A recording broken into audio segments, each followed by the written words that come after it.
This is for real now, Cinnamon. This is for real. We're recording. Hey, welcome, Cinnamon. Good to see you. Hello. Hello, Hello. Michael. I brought like three different beverages Oh, to yeah. sip on. So, as in a pure ADHD Yeah. style, I've got It's my like water, water. I've got my tea. I've got my soda caffeinated water, beverages over here if I need to. That's got my boost, because otherwise I forget to eat and I don't get enough calories right. in for the day. Because that's the Yes. life we live as Yes. caregivers. Caregivers. Oh, yes. So, So these are the shortcuts that we have to take to make invest sure that we in can take Boost. care of They ourselves. have wonderful flavors now. It's not like it used to be. Boost is not what it was 20 years ago. It was nasty. No, I remember when my grandmother came and lived with us in the 90s and she was drinking Ensure. And then all of a sudden, Amazon delivered a case of Ensure to my house that I had ordered. And I had a little come to Jesus moment with myself about the parallels between my aging grandmother in the 90s and my lifestyle. Yeah. How about that? And it's like, there it is. The intersections of life, shall we say, right? Yes. So you're Yeah. you're an Ohio girl? Yes, no, maybe? I am. I'm from Knox County. Yeah. I grew up on the east side of the county, where on the west side of that county, this geographical center of Ohio exists. So living in Cincinnati today, everybody thinks I'm from like Ashtabula, when in fact I'm actually from Central Ohio. But when you live this far south, people don't know what Central That's right. Ohio You is. might as well be in Ashtabula County I might as because we well don't be in go that Ashtabula. far north. Right. Right. Yes. It's like Blue Ash is Yes. about as far north as we go. It's Yes. So I grew up in a teeny tiny town, population of 1,000. I graduated with 54 people. like, We used to have a stoplight. We don't anymore. So we only have a flashing light by the fire station. And we had two police officers that, would know my middle name. And we had a volunteer fire department yeah. that, people just came out of the woodwork when the tones dropped and went on the run and then went back home and lived their lives. Now they have a paid department, Ah, but it it's interesting being in the big city world right. of first responder services, and then also I still, as a what homage to my roots, I do a lot of work with rural departments, volunteer departments that may not have access geographically to a culturally competent clinician. So, I mean, in full disclosure to everybody, I met you at a first responders mental health conference. That's where I met you. Fantastic Yes. presentation. You're a rock star. I told you that day. Thank you. I'll say that out loud to everybody now. Yeah, what were you a first responder? What's your connection? What brought you to the first responder world? No, I've never been a first responder. I didn't marry one. My dad wasn't one. I had no connections. And in fact, I am very transparent about the fact that I would have been the person that tried to outrace you before I pulled over for you. Right? And I'm not talking about cops. I'm Right. talking about like Yeah, the fire everyday truck that people, you're right? supposed to get out of the way. Yeah. Yeah. I am not trying to outrun the cops. I should be clear on that. That could have left a Well, question but mark for some people. maybe Um, in your younger days. Although I have had a client give me a speeding, or not a speeding ticket, that was a move, like a violation after an accident. So that was funny. And I've been threatening to pink slip him ever since. Oh, Um, snap. It's like those so 72 hours you. Let me tell you. right. And he enjoyed it way too much. Um, but so no, I had zero connections to any first responders, but I had been living in Columbus and so I was a bit of a city hopper. So I graduated from University of Toledo. I moved to Washington, D.C., then Boston, then came back and got a master's, went to Chicago, came back, got another master's, and eventually moved to in Columbus. I went to Ohio State twice for grad school, and then I moved to Cincinnati. So when I first got down here, I started working in a mid-sized town, 35,000.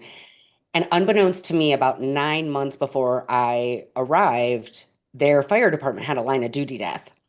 And so um, maybe it was a year and 9 months. Yeah, maybe a year and 9 months. And they were about to head into an arson trial because Yeah. there were people guilty of setting the fire that killed our guy.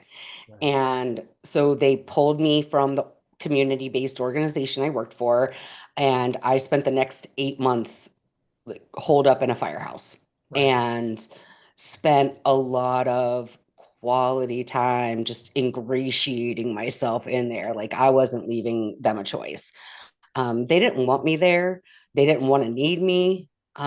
It was not an easy thing to do, but it was much easier than I would say it would have been maybe for somebody that wasn't constitutionally set up personality wise to like be a good fit, right? Right. So after about 8 months of seeing about 30% of the department individually, training them, sitting through a 2 week arson slash murder trial, um, my agency was like, okay, come on back. And I was like, I don't really want to. And I was very clear that I had this opportunity, gift, whatever you want to call it, that most clinicians don't get to do as far as like being that into the department, unless it's like a retiree who then goes back and becomes a counselor. Right. So I decided to resign from my job and opened up Whole House Counseling and started exclusively seeing first responders. So that was, I went home on a Thursday and I told my husband, I want to quit my job and like hang a shingle. And he was like, can you wait until Monday to resign? Like, just give yourself the weekend to think about it. And I was like, sure. So Monday I went and I resigned, and we haven't looked back. Um, he's extremely supportive Yeah. of my work, but it has since allowed me to take advantage of what I learned in those 8 months and bring it to the larger community. So now I probably have worked with, I would say anywhere between 700 and 1,000 first responders, Right. in some way, shape, or form, Yeah. since 2018. Wow. So that's how I got into it. I Yeah. just found I really, really liked you. Yeah, but you just don't, yeah, but you just don't want to hang around with us all the time. But yeah, no, no, and I kudos for that because um it is a culture. I mean, I'm retired law enforcement. I had military time before that, and it is a culture and it is tough to break in. Even on the fire service side, the law enforcement side, it is tough. So kudos for you for just saying, I'm going to sit here for 8 months and I'm not going to go away. I'm not going away. Right. You don't have to like me. It's just easier if you do, Yeah. because I'm going to be here. And And yeah. And so, it was great. I mean, I retired from law enforcement in 2002.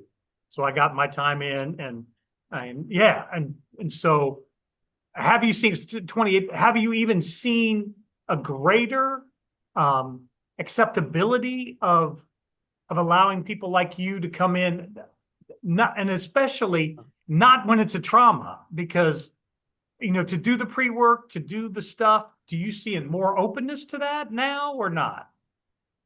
Oh, 100%. Good. So the in the fire service, they say 100 years unimpeded by progress.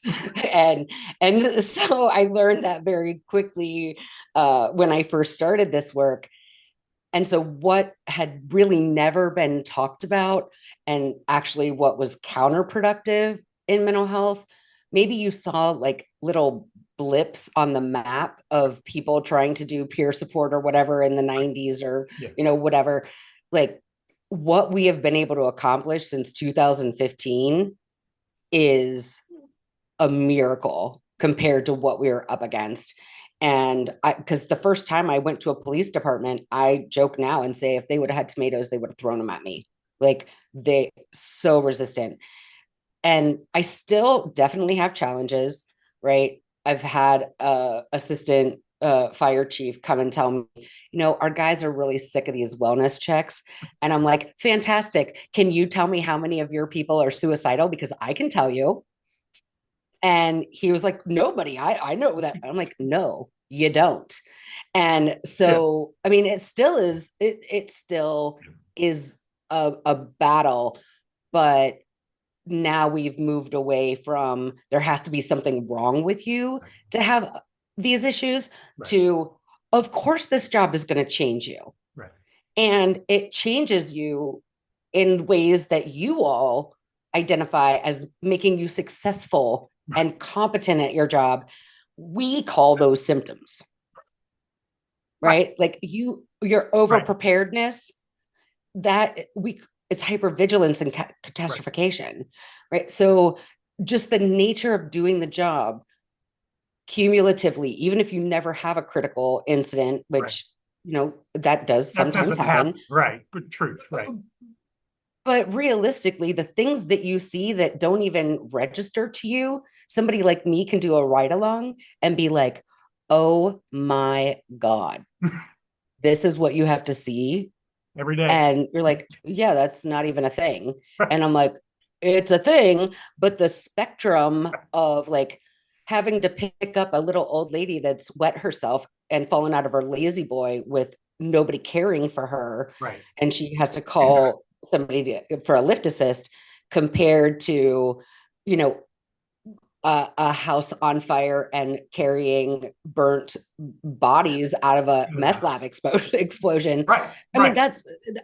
but the fact is that you guys can't register that smaller stuff because that you've got all this up here. So for somebody like me who isn't seeing that, I can go in and say, yeah, the fact that this isn't bothering you anymore means that you have been desensitized. Right. Uh, and that in and of itself makes living the rest of your life in every other area Right. difficult. Right. Yeah. And so we come to grips with that by saying, yeah, okay. And I'm just going to shut this off. I'm going to shut that off. I'm going to, oh, I don't Yeah, bring you work can't home. selectively numb. Right. Yeah. But we say we can. But we all say that. We all go, well, I leave work at work. I don't bring work home. Compartmentalization. But you just call Let me tell you my opinion on compartmentalization. So, when you think of the word compartmentalization, or like I can compartmentalize my job, I don't bring it home. Okay, think about that overhead compartment on the airplane and that airplane ride like being work.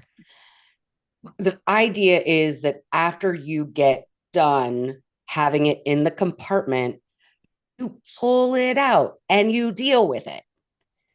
That is compartmentalization. What you all have been mislabeling as compartmentalization is actually suppression. You bury it and you're like, I have no idea what you're talking about. What do you mean I need to go back and look at that? No, it's I've compartmental. I'm like, suppression. right. Yeah. Like the idea of compartmentalization is that you have to pull it back out and look at it. Right. Because we know because it's coming back out. And if you don't intentionally do it, That's right. it's coming out somewhere, partner, and It's you coming better out buckle up when sideways. it does. Yep. Yeah. And I like to, if you don't talk about what happened, your behavior will show what happened. Yeah. I'll know. Right. Yeah. Because it has to show because I just can't leave that at the office and come home, leave it in the briefcase. No, and because you have to, it's like if you're getting punched every day, Right. why would you ever unbrace, right? You're walking around like this, Every day. braced up. And so the idea of like relaxing your body makes you vulnerable. Right. And your nervous system goes up and down until it gets to that point. It's like, screw it. Yeah. I'm just going to stay up here. And so it looks like you're not affected by things that probably should affect you. And then on the other end of the spectrum, you're exploding over the most trivial things, which is why I call it, it comes out sideways. Yeah. It you may want to minimize one thing, but you're ultimately maximizing everything else Right. that doesn't need it. Right. It's I yell at the dog or the person that, behind the coffee counter and all that. And it has nothing to do with the coffee or the person it's me that's the problem. And I just took it out on you. I'm not going to Well, apologize. I would even say the only problem that you're having is not being willing to acknowledge Right. that it's affecting you, because there is nothing wrong with doing this job and acknowledging that, to see that amount of trauma, to be exposed to the tragedies that you are in the dosages that you are, Yeah. would affect you. Yeah. Like, you're not superheroes. You started out just like me. Right. Right. You had to see your first dead body, Yeah. and you just have to push through it, because the rest of us can, go home and cry. You got to get back in your And cruiser, you on a cruiser and rig, go do whatever. go to the next one. Right. Which Yep. could be anything. Yeah. Yeah. And so it's interesting because the lecture you gave, right, was on ACEs, on adverse childhood experiences. And so, there is something that draws us to these jobs. I mean, we know that. Yeah. And there's our personality that, as we are through what our history is. I did pay attention to the lectures. I did pay I attention. love that. I love that. I did pay attention. I brought it with me. This is in the compartment and I brought it with me. Yeah. So talk a Awesome. little bit about, I mean, just how we bring these adverse experiences. I mean, I'll be in full disclosure, full transparency. So you offered us the ability to take the Yes. little ditty test, and it came up the same number as I've done before, and it's a 9. And then so I know I bring all that with me anytime I enter a room. But it took me a Yes. while to get there. I mean, so Yeah. yeah, what about all that and ACEs and adverse child experiences, how it plays out? So it's funny, because when somebody wants to work on a recent event, like a critical incident, um, they come in and they're like, I don't want to talk about my childhood. Like, I don't, like, don't ask me about, like, let's just focus on this thing. And Right. I would love to be like, yeah, because I get it. And an eye roll, and it's silly and we don't need to go there. But the reality is that we do.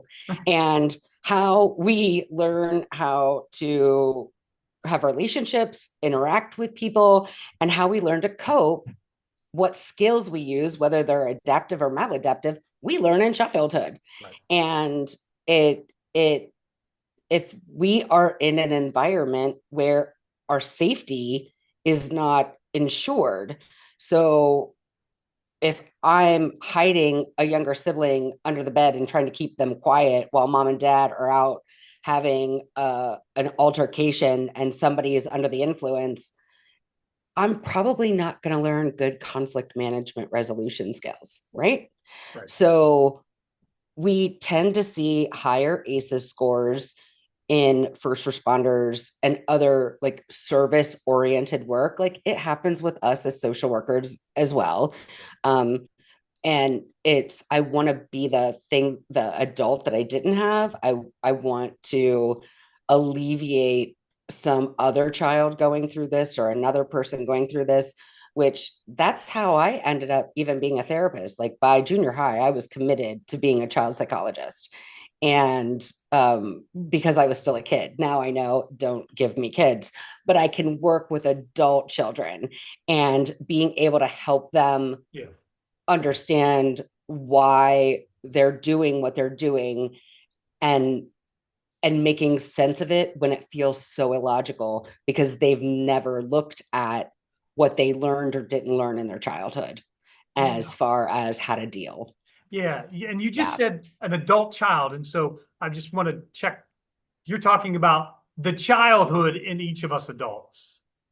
Right. So the Yeah, adult, so originally like there was Alateen that was a spinoff of yeah, AA, and they eventually became adults, and they were like, we still need this support system. So from that, Adult Children of Alcoholics was alcohols, born, and 100%. then we started seeing that adult children of alcoholics and adult children of dysfunctional families where addiction was not a primary issue were very parallel. Right, So now right. we just say like the adult children Yeah, who have endured childhood adversity. yeah, So that is abuse, neglect, and household dysfunction. So under abuse, we have physical, mental, sexual. Under neglect, we have physical and emotional. And under household dysfunction, we have addiction, mental illness, domestic violence, and incarceration. nice. Yeah. Yeah, But since then, I mean, those were identified in a study done by Kaiser Permanente in Southern California in the 90s. And they only assessed people that were employed, lived in Southern California, right.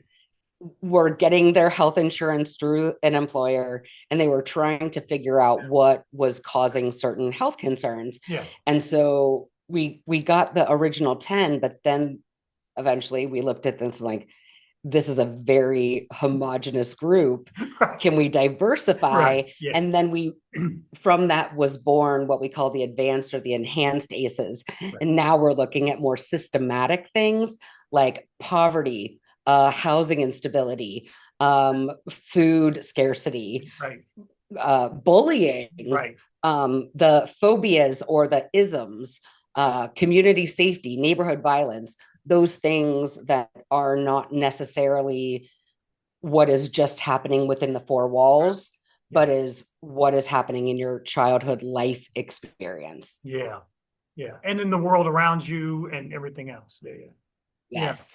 So you talked about Whole House. So what is Whole House? So, Whole House, this is actually an interesting story, and I've only told it like a couple times. So, when I before I actually started working with first responders, I had this vision that I wanted to create a comprehensive wellness center, Yeah, and into like looking for all the complementary services like tai chi and right. massage and Yeah, all just all of that. But about trying to think, less than a year before I got connected to first responders, my husband and I lost a baby. okay. And from that, I went right back to work. So I guess I did start working with first responder, lost the baby, then went right back to work 2 weeks later, right? Because that's what we do. We distract ourselves from our own shit by taking care of other Taking care of other people. people. Right. Yes. And So that was in January. And by August, it was really clear I was not doing well. And I was pretending like I was fine. I was operating from my neck up. yeah, I didn't want to talk to anybody about it. But I just kind of hit that point where I was like, okay, I need to do something. So I contacted one of my former coaching clients who is a trauma yogi and asked her to come spend a weekend with me. And she did that. And while I was on the yoga mat, it came to me, I need my whole house. Like I am only working from my neck up. right. I'm not tapping. I don't know where my body is anymore. I've lost what we call interoception. I was running into things. I was just so disconnected because that was my coping strategy to not fall apart. And from that, Whole House Counseling was born and it got the name. And as I continued to build the practice, I ran into a poem, or it's not a poem, but it's in a book by Rumer Gooden, and she cites this Indian proverb that says, every individual is a whole house with 4 rooms, mental, physical, spiritual, and emotional, and they have to go into each room every day, even if just to air it out Wow. for a quality life. Yeah. And that was exactly what I was trying to Yeah. do. And from meaning, we're meaning making creatures, and that was so important to me. And I knew working with first responders um, that you all tend to do the same, Right. that disconnect from everything emotional and just focus on the rational or intellectual. And once I decided to create a practice that focused on first responders, it still applied. I gave up the idea of No. this big thing, and I really just wanted to focus on being able to provide quality, culturally competent care to a very difficult to break through population. Good for you. Good for you.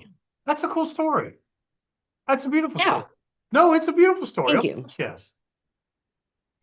It's one of those things that reminds me, if I ever stray too far, that the universe is always working in my favor, in It's my always greatest in your good. favor, right?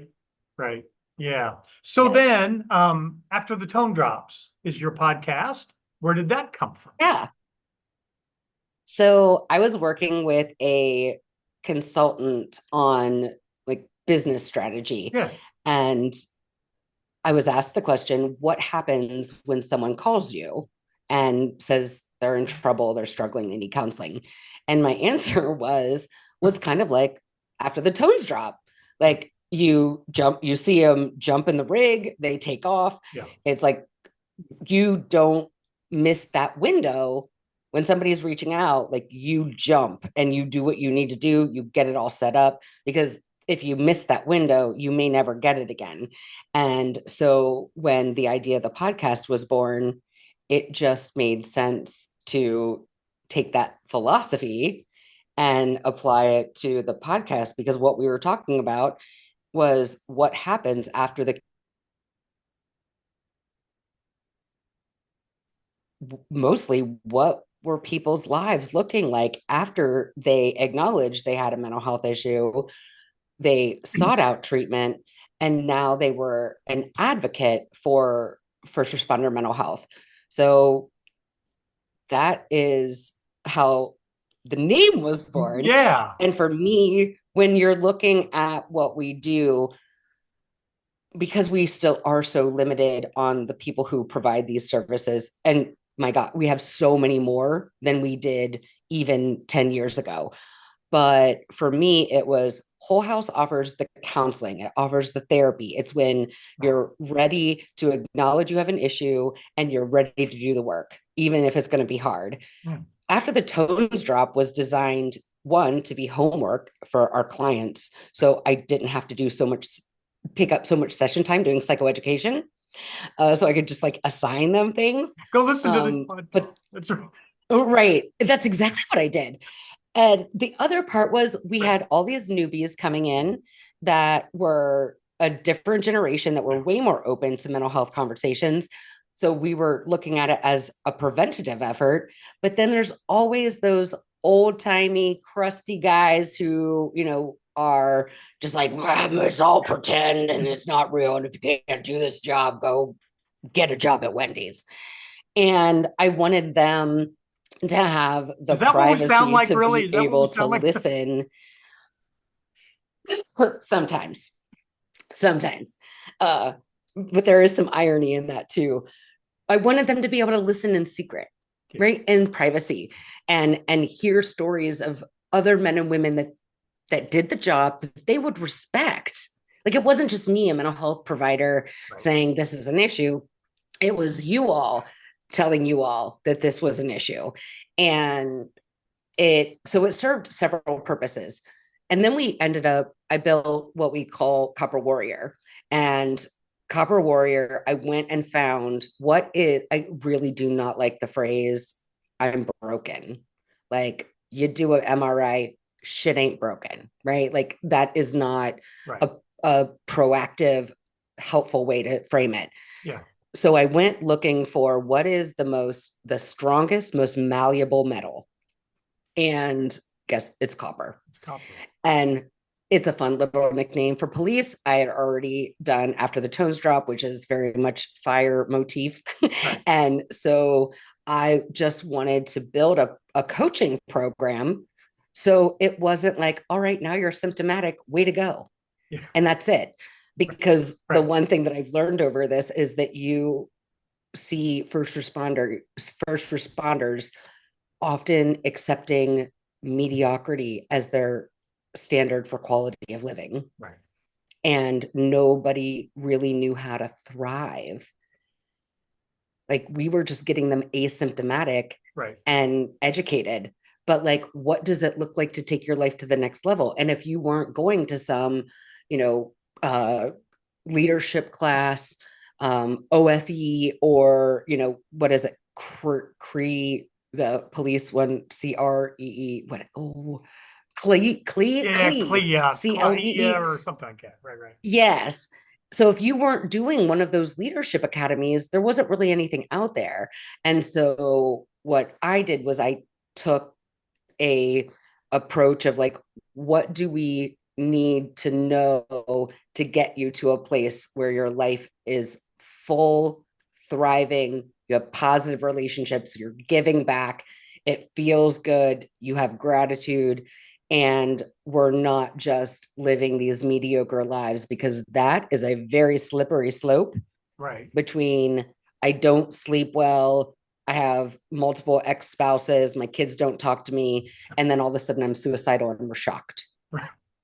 Like, you Right. guys give so much of yourselves, you sacrifice so much, and most people don't know it. You all have normalized it. You're in a little bubble where all of you are doing this thing and you've normalized where it's not typical for the rest of us. And yet you don't demand the highest possible quality of life. Right. Why? Why? Right. Why are Because we we not don't think we promoting you deserve to it. We have don't that? think we deserve it. It's just like I'm just doing my job. I don't. I'll take what I get. And don't complain. Yeah. Yeah. And it, I know that there's a whole aversion to thank you for your service or whatever that is. But I'm like, if you don't understand what you're getting thanked for, please ask me.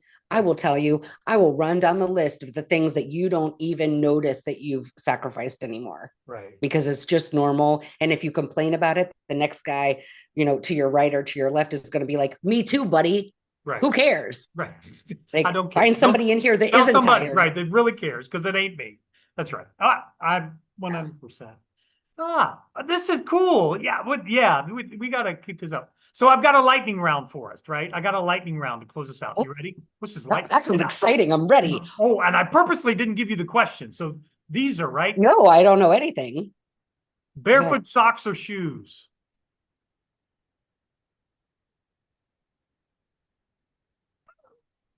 Slippers. Oh, snap. Okay. Yeah. Slippers. Like I Fuzzy I wear slippers? slippers. No, well, I can show you because I Okay. have Yeah, them show on. me. Show. So I can wear them outside. Nice. So you can see Look at the brand that. name. And then they're warm and they're also orthopedic. So because I work out of my house, like my clinical office is Yeah. here and my work office is above it. Yeah. I don't leave the house for weeks at a time. And so We got I to talk live about that soon. in, And there's okay, I mean, I might like go to the grocery store, but I right. yeah, I can easily stay in my house for multiple days in a row. So yeah, I live in these slippers, and that's part of the draw. Like, I know I'm not everybody's cup of tea as a clinician, but one thing is, because I work out of my home, it feels like you're coming over to have coffee with a friend, Right. and it's super casual. Right. We don't have a dress code. I pop off my slippers and fold my legs up and I'm sitting on my feet. My geriatric pug, who's with me right now, he is with me in sessions, and we're just hanging out and doing hard work. And I've asked people repeatedly if they're interested or if they would prefer me to go back to a traditional office, because I moved to my home when COVID happened, and they are like, please don't. We don't want to go. We like this This feel. space. Yeah. Good for you. Uh, Yeah. So slippers. yeah, the Winter Olympics are going to be this year. What Winter Olympic sport would you love to do? What I would love to do or what I would love to be good at. Both. Okay. I would love to be good at ice skating. Oh, Like I I can't. Like let's be clear. I can not do that. I'm too clumsy. I'm too old to learn. Like that was not something that we did as children. And right. so that ship has sailed. What I would like to do, and I don't even care if I know how to do it, is the luge. Like I'm with I you. want to get in the tube and fly. Doesn't that sound so I fun? want to do the skeleton, which is head first. Head first. Okay. Okay. That I'm a little risk aversive, Says the person who's going like but acrobatic jumping, bungee jumping. Well, yes. Well, I'm going. We'll see if I go back. That's the so yeah, that yeah, I really was the kid that loved roller coasters, yeah. and now I'm the adult that's really ticked off that they make me a little queasy. But I figure it's so fast when you're doing the luge that like It's over it'll be over before I'm before really you fully start. nauseous. Yeah. Final one. If there was a TV show you could be on, which would it be? What TV show? Ooh, if there was a TV show, does it have to be currently airing? No, Like, could no. we do a time travel? Yeah, time travel if you want. Yeah. I feel like there's such a strong answer, and I'm afraid I'm gonna like in 3 hours go, shit, I should have said that instead. But right off the top of my head, Yeah. it would be MASH. I'm there. I'm there. I'm there. I've watched every single episode. Thousands of times. I Yeah.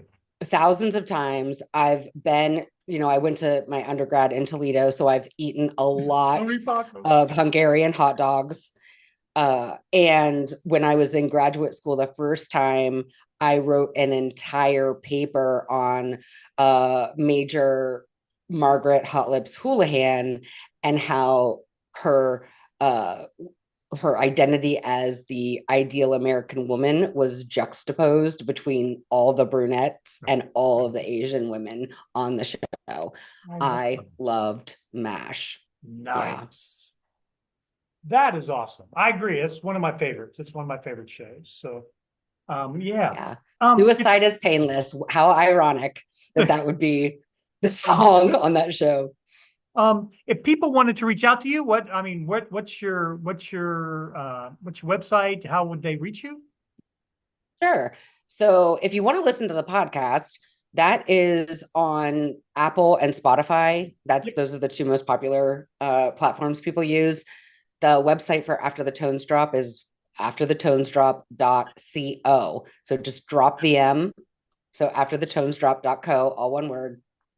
And you can get to the practice website from there, but you can also get to the podcast from the practice website, which is whole WHOLE dash house HOUSE.com. Cool.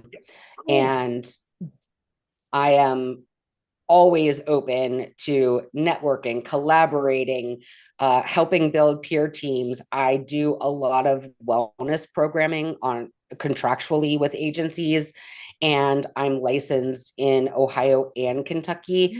And I do a lot of telehealth because of the lack of culturally competent resources in a lot of the rural areas in Ohio and Kentucky.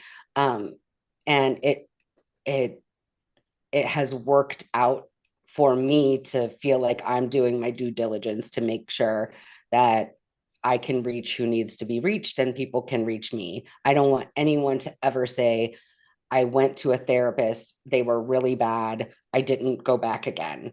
Like, if you've never had an experience with a therapist, come talk to me. I'm not your typical therapist by any means. My clients will tell you that. Uh, and if you've had a bad experience, just know that not every therapist, even if they are culturally competent, is going to be a great fit. And I am fully aware that I'm not everybody's cup of tea.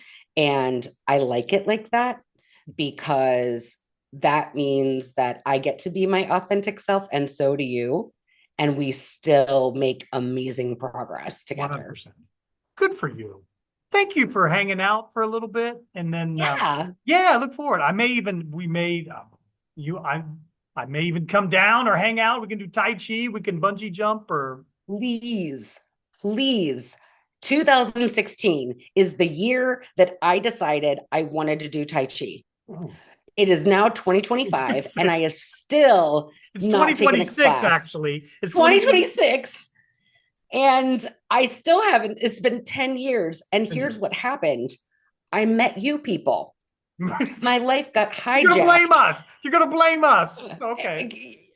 My whole life completely changed when I started working with first Yeah. responders and having my own private practice, not working like a traditional 9 to 5 and answering the phone at all hours. And there's so much non-billable, non-paid work in this that it sometimes feels more hard than it should Yeah.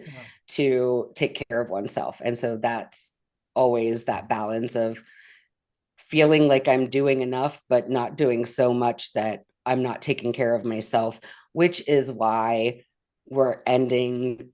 Well, we're ending because I'm about to go get my second stellate ganglion block shot, There you go. which is, as someone who is constantly and chronically exposed to traumatic details, as someone who has her own PTSD unrelated to my work, Yeah. and also I have complex PTS, which is developmental trauma. Right. So I've been in the trauma space my whole life, and I know that to be able to do my best work, which I'm good at my job because I'm knowledgeable. I like to say, not only am I the president of the hair club, but I'm a member. My ACE score is a 7.